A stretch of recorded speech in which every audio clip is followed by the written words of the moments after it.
But, I always knew eventually I wanted to join my mom in the family industry. And it was one of those things that was like, okay, when the time is right, when the time is right, and it's hard to take that leap, right? To sort of leave a position in where you're comfortable in, where I was doing financially well, where I was growing, but I knew deep inside wasn't really where I saw myself staying forever. But it's hard to sort of take that leap. And then in my case, it kind of was forced upon me, because in the midst of me working for corporate, working for Blinds to Go, I was also a DACA recipient. So I was a former undocumented immigrant trying to legalize my status here in the U.S.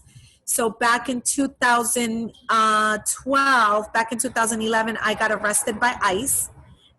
And I spent, and I spent 17 days in an immigration detention center.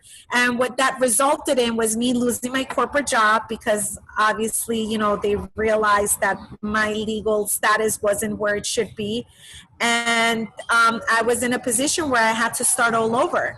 Having him have to get deported back home obviously was very sad, because here was this man that lived in this country for 24 years, paid his taxes, did everything right. But, unfortunately we have a broken immigration system, so that like, how could you not have motivation to like get up and click every day? Like, I can't even imagine, like, your dad being deported, your mom, like it's her legacy. Like, there's just so much on the line and a lot of pressure for you, I would imagine.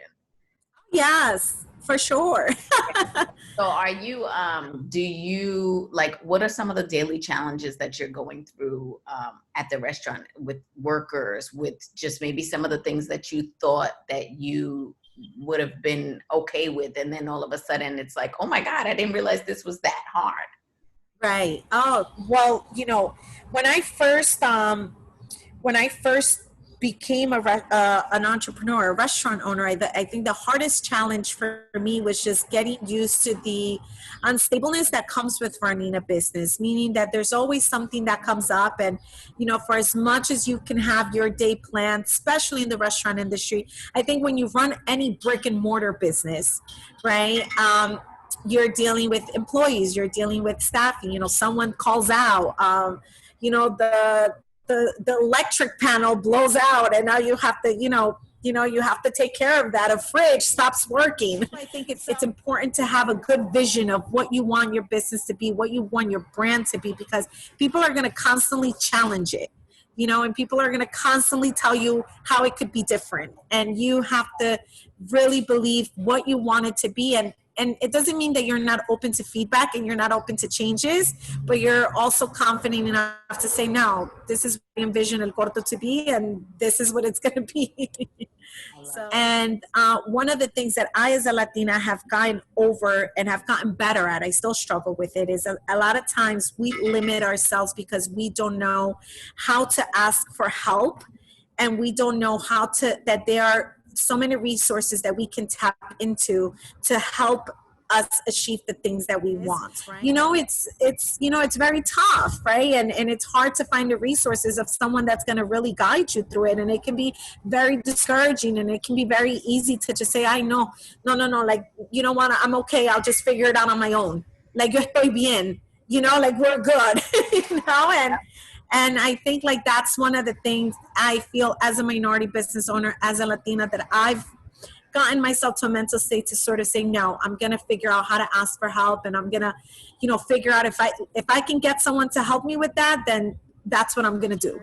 And I said, okay, if I'm going to stay open, which I did, all of our locations stayed open throughout the pandemic. And, what really helped us was we got on board with our team. I met with my team, and I said to them, if we're only going to open if we're all in. And I made it a point every day for me to be there with them, because I felt like if I'm asking you to come to work, right, and then I have to also be here with you. I'm the captain of the ship. Like, I can't be at home, being, having the luxury to be safe at home. Right. And for me, it was important that my customers knew that I'm in the front and I'm being hands-on and I'm taking into account not only their feedback, not only the protocols, but I'm here every day just trying to figure it all out. So definitely social media presence was something that was very important for me at the time, and I think it allowed me to really engage with my community. At the same time as well, we started, providing food for healthcare workers, because at the same time, all of this is happening and you got to say, how can I help? Right? Like, because there are people that are going through a much tougher situation than I am.